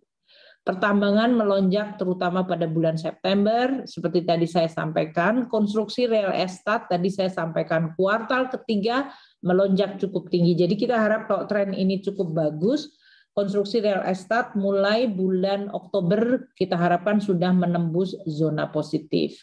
Jasa perusahaan pun demikian. Nah, kalau kita lihat dari pemanfaatan insentif pajak, sebetulnya kalau kita lihat selama ini kita sudah sampaikan, insentif pajak masih kita berikan, meskipun jumlah skop sektornya makin kecil. Sektor yang sudah pulih, berbagai insentif yang kita berikan dalam rangka kemarin menghadapi COVID sudah kita phase out. PPh 21 ada 81.980 pemberi kerja memanfaatkan sebesar 2,98 triliun. Untuk PPh 25, 22 import PPN, kita lihat jumlah yang nikmati cukup besar insentifnya. PPh 22 itu 17,3 triliun, untuk PPh 25 adalah 24,4 triliun, dan PPN restitusi adalah 5,7 triliun. Kemudian penurunan tarif pajak tentu kita berikan kepada seluruh. Kemudian beberapa insentif yang kemarin kita gunakan untuk meningkatkan permintaan seperti bidang otomotif, itu 2,08 triliun sudah dinikmati atau disalurkan melalui para pabrikan yang dinikmati oleh para pembeli mobil. Kemudian juga untuk sektor retail yang waktu itu terpukul oleh dampak Delta varian, mereka diberikan juga insentif PPN untuk DTP sewa outletnya 45 miliar, dan yang di atas adalah sektor properti. Mari kita masuk ke bea dan cukai yang ceritanya selalu positif, cukup ajek dari semenjak tahun lalu. Bea cukai mencapai 182,9 triliun atau 85%. Ini tumbuhnya tetap double digit kuat 28,9. Bea masuk tumbuh 13,7, cukai 15,1, dan bea keluar yang tumbuhnya hampir di atas 9 kali lipat atau 910%. Kita lihat untuk bea masuk dan bea keluar. Untuk bea masuk, kita gambar yang sebelah kiri atas, Anda lihat yang biru. Tegakan yang biru itu adalah tahun 2021 dibandingkan yang kuning 2020 dan abu-abu 2019. Kita lihat untuk tahun 2021, semenjak kita lihat Agustus, September, itu yang biru sudah lebih tinggi bahkan dari abu-abu. Ini berarti kita sudah mengalami bea masuk yang melonjak tinggi. Juni juga demikian, dan kita lihat ini adalah suatu pemulihan dari kegiatan ekonomi dengan terlihat dari kinerja import kita. Kemudian, namun ini juga karena teman-teman bea cukai melakukan juga enforcement, termasuk extra effort dari pengadilan pajak yang kita peroleh. Kemudian bea keluar kita, seperti kita bisa duga, tahun 2021 melonjaknya luar biasa, 9 kali lipat lebih, 910%. Dan ini terutama karena komoditas CPO maupun logam dasar, seperti yang kita sampaikan, batu bara, nikel, dan yang lain-lain. Untuk cukai, kita lihat penerimaan cukai kita tahun 2021 mencapai 128,3 triliun, lebih tinggi dibandingkan tahun lalu yang 111 triliun. Dan kita lihat growth-nya adalah 15,1%. Dibanding tahun sebelumnya, dalam hal ini growth-nya yang 25,0%. Yang orange itu adalah growth 2021 dibandingkan tahun 2019. Jadi kenaikan 2 tahun berturut-turut. Untuk produksinya, kita lihat juga masih mengalami kenaikan 4,3% pertumbuhannya, dan tumbuh terutama dari kinerja golongan 2 dan golongan 3. Ini karena teman-teman bea cukai melakukan pengawasan yang lebih ketat, sehingga rokok ilegal terutama yang berasal dari golongan 2 dan 3 menurun sehingga dia menjadi legal, dan karena legal mereka membayar cukai. Meskipun demikian, produk untuk hasil tembakau ini tahun 2021 lebih rendah dibandingkan tahun 2019. Ini tentu merupakan suatu yang positif karena memang kita ingin mengendalikan jumlah produksi untuk produk hasil tembakau. Bea dan Cukai terus melakukan pengawasan, dan kita lihat sebagian cukup besar mayoritas adalah di bidang rokok ilegal 49%, dan kemudian barang-barang lainnya 25,87%. Penindakan dan pengawasan oleh Bea Cukai tujuannya adalah melindungi konsumen dan melindungi industri dalam negeri kita. Kalau kita lihat jumlah penindakan dalam 3 tahun berturut-turut mengalami kenaikan, dan ini merupakan langkah untuk mengamankan perekonomian Indonesia. Untuk insentif PEN dari Bea dan Cukai sudah dinikmati 6,2 triliun, terutama untuk barang-barang yang berhubungan dengan alat kesehatan dan import vaksin. Import vaksin memakan insentif 4,63 triliun dan Alkes 1,57 triliun. Untuk realisasi pemberian fasilitas untuk bea masuk yang ditanggung pemerintah dalam rangka COVID juga sudah diberikan 491 miliar kepada berbagai pelaku yang melakukan import untuk barang-barang yang berhubungan dengan COVID. Untuk dukungan bea cukai terhadap kawasan berikat dan kawasan industri tujuan ekspor kita yang merupakan kawasan-kawasan yang penting untuk produksi dan untuk ekspor, kita melihat tren dari ekspor seiring dengan tadi neraca pembayaran juga mengalami kenaikan yang cukup positif. Dari sisi ekspor mencapai 21,67 billion US dollar, sedangkan kegiatan yang mendukung untuk import yang kemudian tujuannya untuk ekspor mencapai 6,57 billion. Dan ini makin banyak nilai tambahnya, artinya wide hubungan jarak antara jumlah barang yang diimport nilainya dibandingkan ekspor kita. Jumlah tenaga kerja yang diserap juga sudah semakin membaik, dan ini menunjukkan bahwa pemulihan ekonomi terutama untuk kegiatan ekspor kita masih cukup terjaga. Kita masuk PNBP. PNBP kita mencapai 320,8 triliun pada September ini. Ini sudah di atas target, 107,6% dari target APBN. Dominasinya adalah pendapatan dari sumber daya alam, migas maupun non-migas. Yang migas karena harga minyak dan gas naik, dan juga ini memberikan dukungan baik minyak dan gas sampai dengan 16,4% pertumbuhannya, atau telah mencapai 82,7% dari target APBN. Sedangkan untuk SDA non-migas tumbuhnya lebih tinggi lagi, 78,3%. Ini sudah di atas target APBN, 119,8% dari target APBN, terutama batu bara, emas, perak, tembaga, timah, dan nikel. Kemudian juga sektor kehutanan dan panas bumi. Sedangkan untuk kekayaan negara yang dipisahkan, meskipun terjadi kenaikan, namun levelnya sebetulnya lebih rendah dibandingkan tahun lalu untuk dividen, baik dari BUMN maupun dari surplus BI yang tidak lagi dibayarkan. Tentu ini karena neraca Bank Indonesia. Sedangkan PNBP lainnya seperti yang berasal dari kementerian lembaga dan BLU, kita lihat kedua-duanya mengalami pertumbuhan yang sangat tinggi, 32% untuk PNBP lain terutama dari KL, dan dari BLU bahkan tumbuh 94%. Ini terutama didorong dan didukung oleh kelapa sawit. Namun untuk layanan pendidikan juga ada kontribusinya maupun di bidang penyelenggaraan telekomunikasi.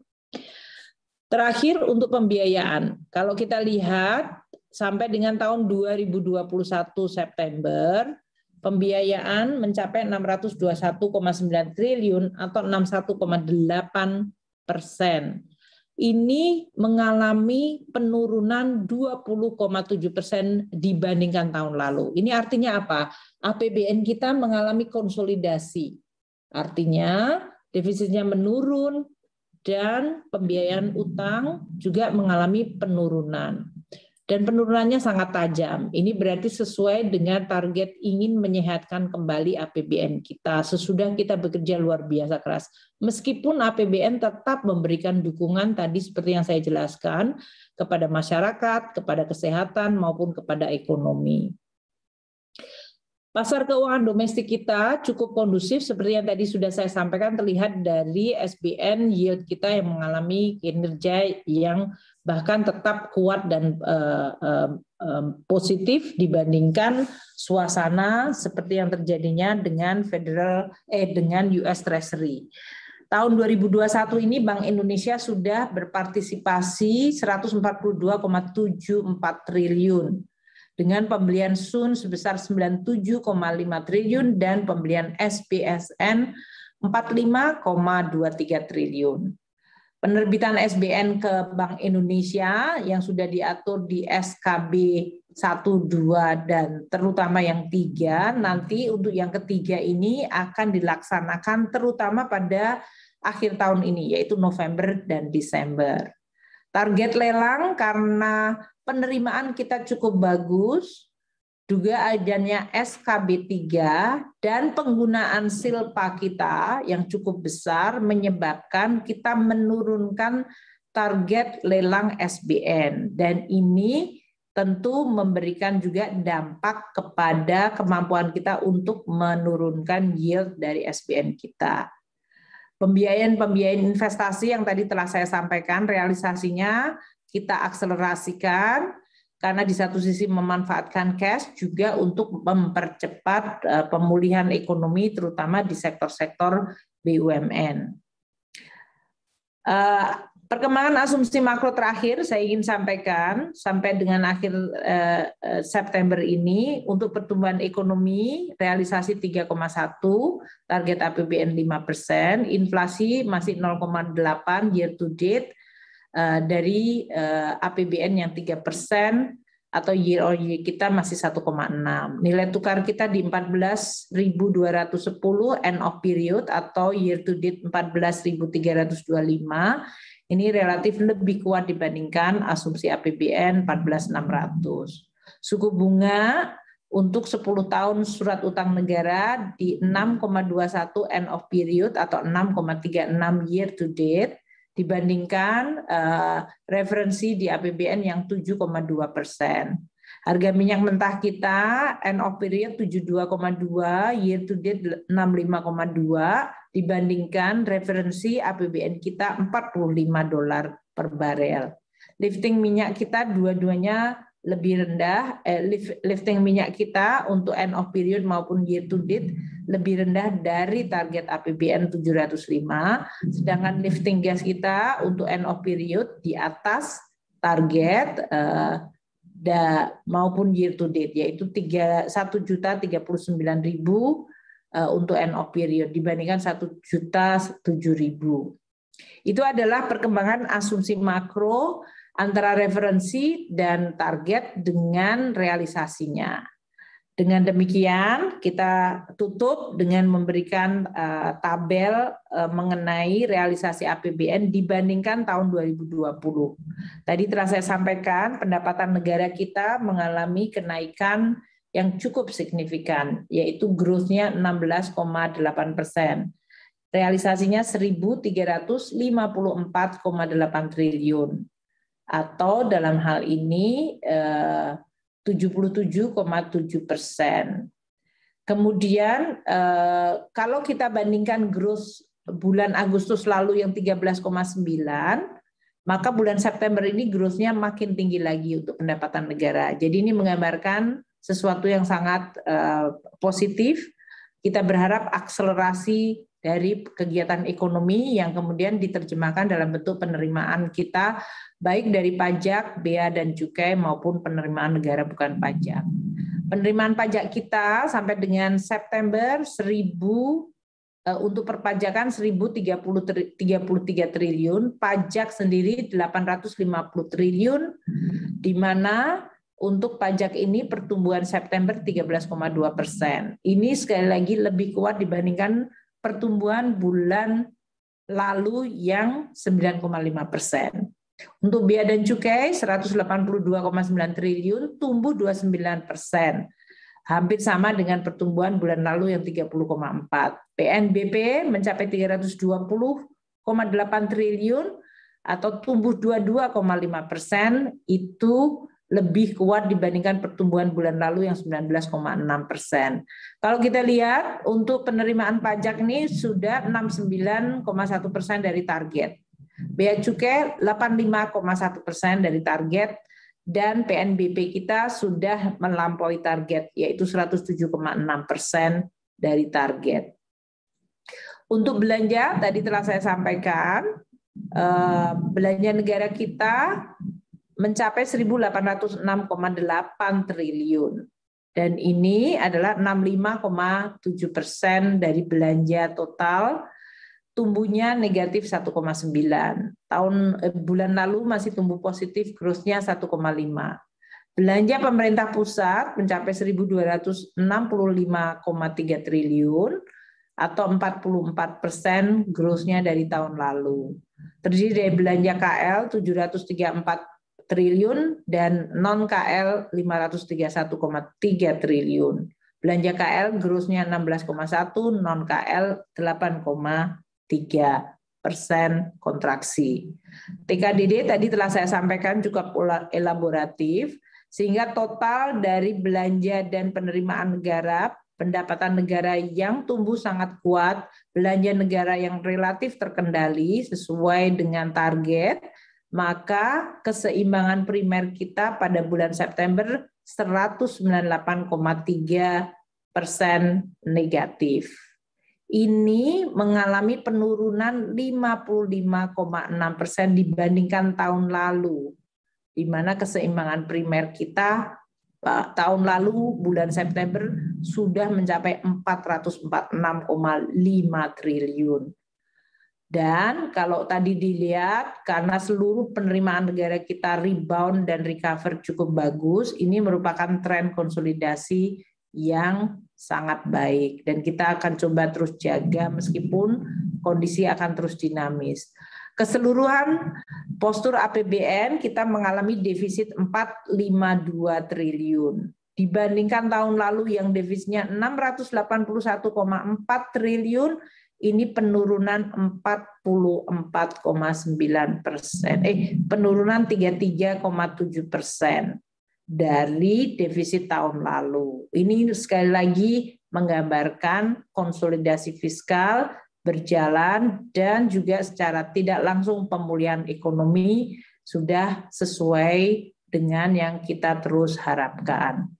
Defisit ini adalah 2,74% dari GDP kita tahun ini dibandingkan tahun lalu yang sebesar 681 triliun atau 4,41% dari GDP. Hal yang sangat positif. Penurunan baik dari sisi nominal maupun persentase terhadap GDP kita. Pembiayaan kita 621,9 triliun itu juga turun 20,7% dibandingkan tahun lalu yang 784,6 triliun. Dan ini menggambarkan sekali lagi tadi konsolidasi fiskal sudah mulai berjalan sesuai yang kita semua harapkan agar APBN berangsur disehatkan kembali. Silpa kita posisi sampai dengan akhir September 169,9 triliun. Ini adalah hal yang cukup baik. Lebih tinggi silpanya, defisitnya lebih kecil, primary balance-nya lebih kecil, persentase terhadap defisit terhadap GDP, defisitnya juga lebih kecil. Ini adalah postur September yang cukup baik. Demikian yang bisa saya sampaikan. Secara kesimpulan, kita sampaikan bahwa APBN kita bekerja extremely hard, tapi juga extremely efektif. Secara ekstrim bekerja sangat keras tapi juga efektif.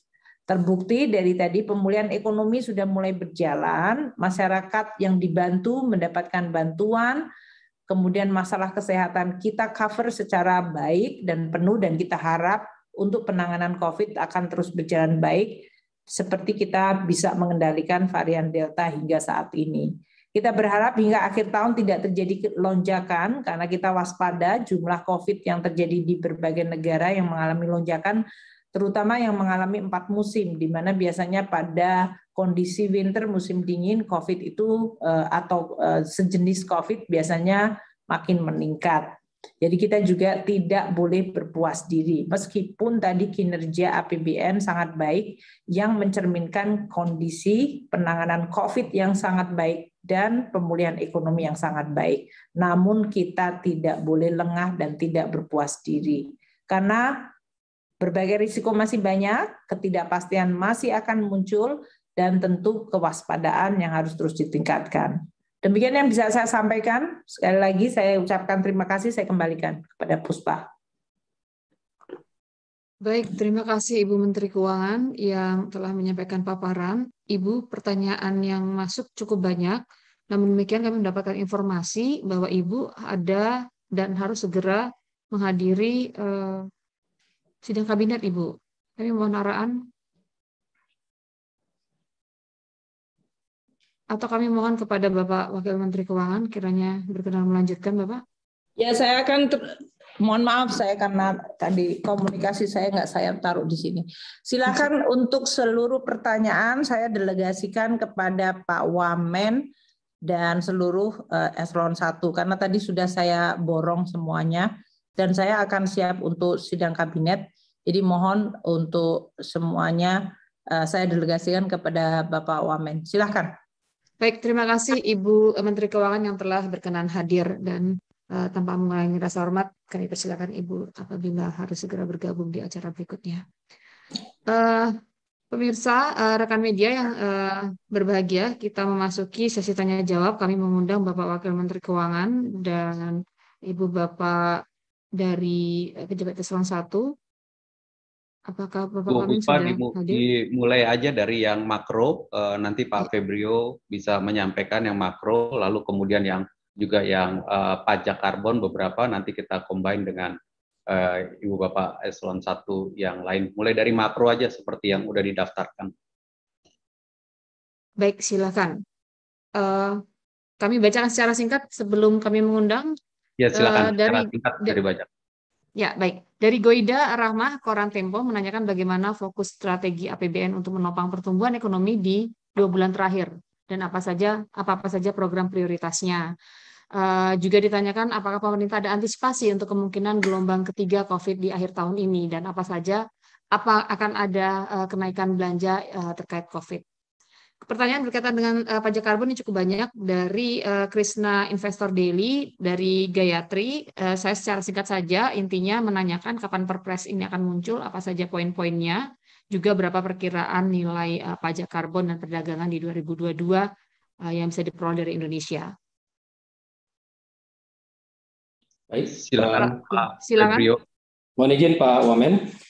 Untuk pertanyaan ini terkait dengan fokus strategi APBN, kita akan terus melihat dan mendorong aktivitas ekonomi, tentunya terutama adalah dengan percepatan terus program vaksinasi. Ini juga harus paralel dengan menjaga protokol kesehatan dalam rangka memastikan bahwa ini terus terkendali kondisi pandemi COVID-19-nya. Dorongan dari belanja negara ini juga terus kita lakukan, optimalisasi belanja-belanja yang secara langsung maupun tidak langsung mempunyai multiplier efek ke pertumbuhan ekonominya. Konsumsi pemerintah ini berasal dari belanja pegawai, belanja barang, ini kita perkirakan akan terus menguat dengan akselerasi penyerapan yang terkait dengan vaksinasi penanganan pandemi dan juga program-program yang terkait dengan bansos. Nah, program-program perlindungan sosial ini juga berdampak langsung maupun tidak langsung pada konsumsi masyarakat. Nah, ini juga terus akan kita pastikan berjalan dengan baik, terutama juga untuk pengentasan kemiskinan ekstrim yang akan dieksekusi pada kuartal terakhir 2021 ini. Hal ini tentunya akan ditunjang dengan inflasi yang saat ini masih rendah, sehingga kita bisa terus memperbaiki daya beli masyarakat, dan juga mobilitas masyarakat juga bisa mulai berkembang lagi. Nah, percepatan belanja modal ini biasanya juga cukup tinggi penyerapannya di kuartal keempat. Ini tentunya akan menjadi faktor pendorong juga bagi pertumbuhan. Dan dorongan lainnya juga bagi pemerintah ini adalah aktivitas investasi yang melalui PMN ke beberapa BUMN ini juga akan berdampak langsung pada aktivitas investasi dan berdampak langsung dengan multiplier efek yang signifikan. Nah, terkait dengan antisipasi, apakah akan ada gelombang ketiga COVID di akhir tahun, ini tentunya seperti yang sudah kita lakukan di 2020, 2021 ini, kita sangat siap untuk kondisi dari COVID yang bisa bermutasi dan juga masih unpredictable. Ini pemerintah selalu siap, dan ini sudah kita lakukan antisipasi yang baik, sehingga bahkan relaksasi mobilitas dari masyarakat ini juga sudah dilakukan dengan hati-hati dan terukur. Nah, kita lihat pengalaman dari banyak negara, ini menunjukkan ada lonjakan kembali di beberapa negara, Jadi ini membuat memang pemerintah untuk terus bisa berkoordinasi dengan baik, dan juga tentunya peran dari semua komponen bangsa ini akan sangat menentukan kita ke depan. Terkait dengan pajak karbon, ini juga ada yang terkait dengan Perpres nilai ekonomi karbon yang tadi disinggung.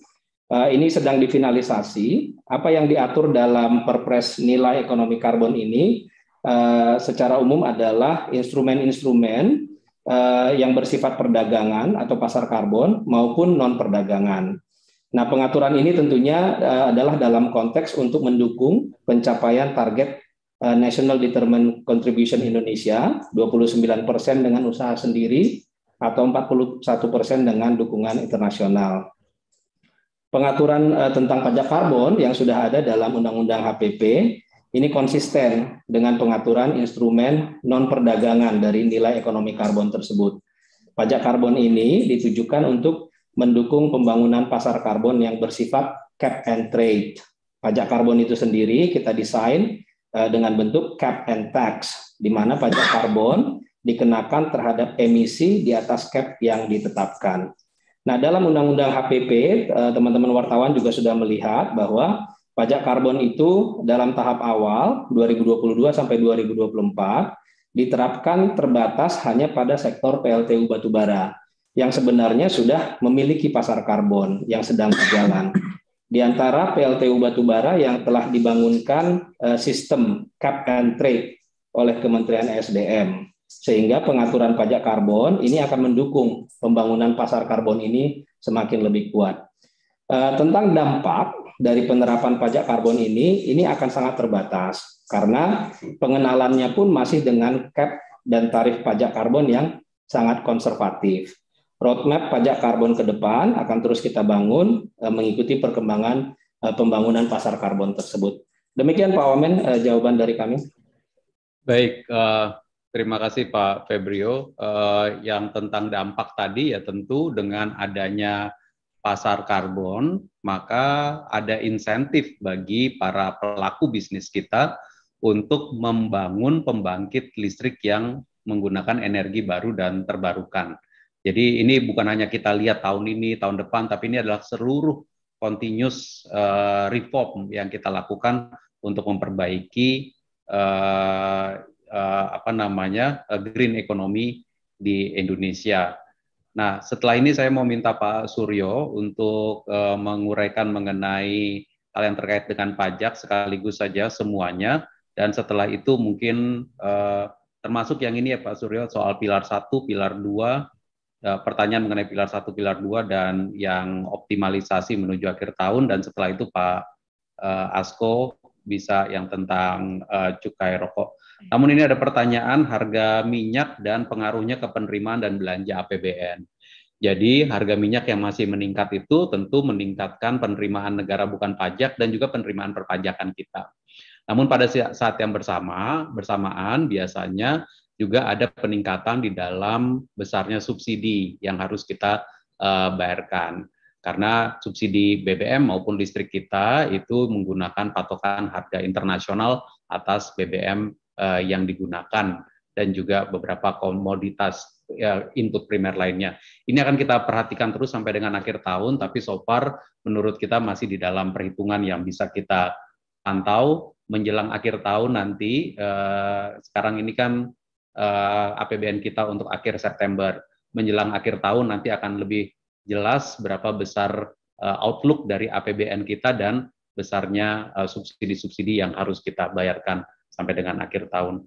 Saya undang Pak Suryo dulu, Pak Dirjen Pajak, untuk hal-hal yang terkait sama pajak. Silakan Pak Suryo. Terima kasih Pak Wamen. Izin Pak Wamen untuk menjelaskan beberapa hal yang dipertanyakan oleh teman-teman wartawan. Izin juga Ibu Menteri menyampaikan. Yang pertama terkait dengan penerimaan mungkin dari Dian dan Goida ya, mungkin saya jadikan satu saja terkait dengan ekspektasi akhir tahun 2021. Kalau mungkin tadi Ibu Menteri juga sudah menjelaskan clear di halaman 34 kalau tidak salah ya. Jadi pertumbuhan sampai dengan September sekitar 13,2% dan itu meningkat kalau kita bandingkan dari Agustus di 9,5%.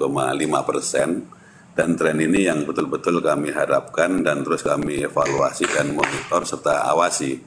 Ekspektasi sampai dengan akhir tahun, ya kalau tadi sampaikan shortfall-nya ya kami harapkan untuk berkurang secara signifikan.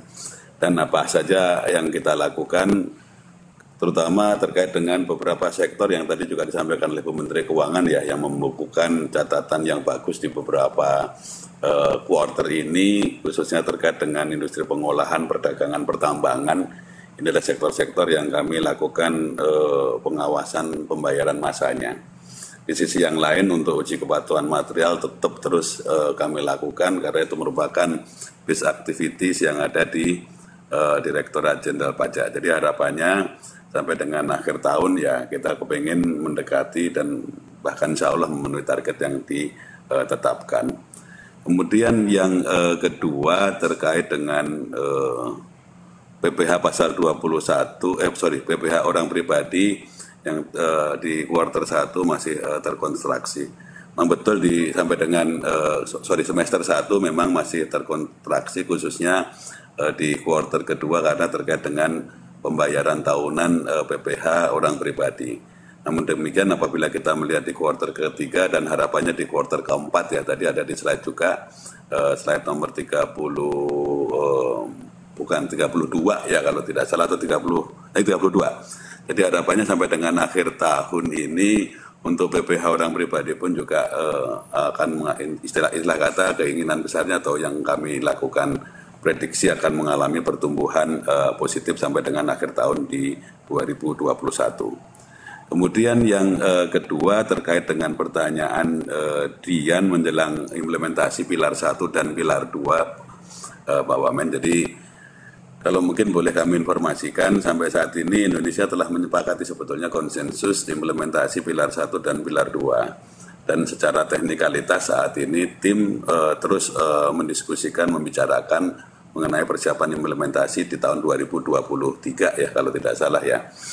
Kemudian beberapa concern yang menjadi perhatian Indonesia ini terkait antara lain kejelasan pelaksanaan mengenai MNI, multinational enterprise yang di luar skop yang telah ditentukan, dan juga terkait dengan batasan threshold dan juga jangka waktu pelaksanaan review push dari implementasi dari pilar 1 dan pilar 2 yang menjadi kesepakatan seluruh negara. Kemudian yang ketiga terkait dengan progres Undang-Undang HPP, saat ini memang masih dalam proses persiapan pengundangan. Jadi pemerintah sudah mendapatkan dari DPR mengenai draft undang-undangnya. Kemudian pemerintah saat ini melakukan proses persiapan pengundangan sesuai dengan Undang-Undang 12 tahun 2011 dan mohon ditunggu kalau seandainya sebentar lagi akan diundangkan menjadi undang-undang itu sendiri. Kemudian yang lain mungkin satu pertanyaan dari Dinda ya tadi kalau saya lihat terkait dengan SBN khusus untuk menampung PPS. Apakah akan diberikan yield khusus ya, namanya SBN khusus, nanti mungkin Pak Luki bisa elaborate ya. Kira-kira SBN instrumen apa yang sudah disiapkan terkait dengan instrumen yang akan digunakan untuk menampung dana dalam proses ataupun dalam aktivitas program peningkatan sukarela yang ada di Undang-Undang HPP ini. Demikian Pak Wamen beberapa catatan yang disampaikan oleh teman-teman wartawan. Terima kasih Pak Wamen, saya kembalikan. Ya, makasih Pak Suryo. Jadi mengkonfirmasi yang terakhir yang tentang SBN khusus, nanti memang SBN-nya yang akan khusus, yang sudah diatur di undang-undang adalah mengenai tarif-tarif PPh-nya yang sudah khusus. Nanti SBN-nya tentu mengikuti, dan kita berharap bahwa yang masuk ke SBN akan bisa membantu proses pembiayaan yang harus dilakukan oleh pemerintah di tahun 2022. Ini ada pertanyaan mengenai cukai dan juga khusus dan juga rokok dan juga cukai plastik. Kita undang Pak Asko dulu. Pak Asko, silakan. Terima kasih Pak Wamen. Kami izin Pak menjawab pertanyaan Imas dari Kontan. Untuk cukai rokok saat ini masih kita review internal pemerintah, dan mudah-mudahan insya Allah bulan ini kita bisa selesaikan setelah ditetapkan oleh pimpinan. dengan kebijakan yang tentunya sejalan dengan kebijakan yang akan kita laksanakan di 2022. Dan ini juga sejalan dengan pembahasan kita dalam Undang-Undang APBN 2022 yang telah ditetapkan bersama DPR. Itu satu. Yang kedua, untuk ekstensifikasi cukai plastik misalnya, tentunya pemerintah akan melihat ini secara hati-hati. Basisnya adalah melihat daripada perkembangan dari pemulihan ekonomi kita di tahun 2021-2022, yang tentunya dari monitoring itu akan menjadi basis pemerintah untuk apakah bisa melaksanakan ekstensifikasi cukai di tahun 2022 dan ke depan. Mungkin itu jawaban dari kami, Pak Wamen. Terima kasih. Terima kasih Pak Asko. Bu Puspa, rasanya tercover semua. Kalau ada yang belum, mungkin diingatkan yang mana ya? Kayaknya tercover semua. Baik Pak, sepertinya sudah ya Pak, yang terakhir juga. Sudah Bapak? Ya. Oh, ini ada pertanyaan yang tadi di Yang awal tambahan. mungkin. Yang soal udah ya, udah semua yang tambahan Tadi juga sudah pilar 1, pilar 2 dan yang lain-lain. Iya. Oke. Baik, kalau demikian jawaban tadi mengakhiri konferensi pers kita pada siang hari ini. Terima kasih kepada para narasumber kita, utama tadi Bu Menteri Keuangan, Bapak Wakil Menteri Keuangan, para narasumber, Dirjen Pajak, Dirjen Bea Cukai, Kepala BKF. Dengan demikian kita sudahi dan kita akan berjumpa pada konferensi pers bulan mendatang. Tren positif memberikan optimisme seiring pulihnya aktivitas masyarakat dan kinerja APBN terus membaik, melanjutkan perannya untuk mendukung pemulihan ekonomi baik dari kinerja penerimaan maupun pertumbuhan belanja negara. Kami mohon undur diri. Terima kasih atas perhatiannya. Wassalamualaikum warahmatullahi wabarakatuh. Salam sehat. Waalaikumsalam. Terima kasih Bapak.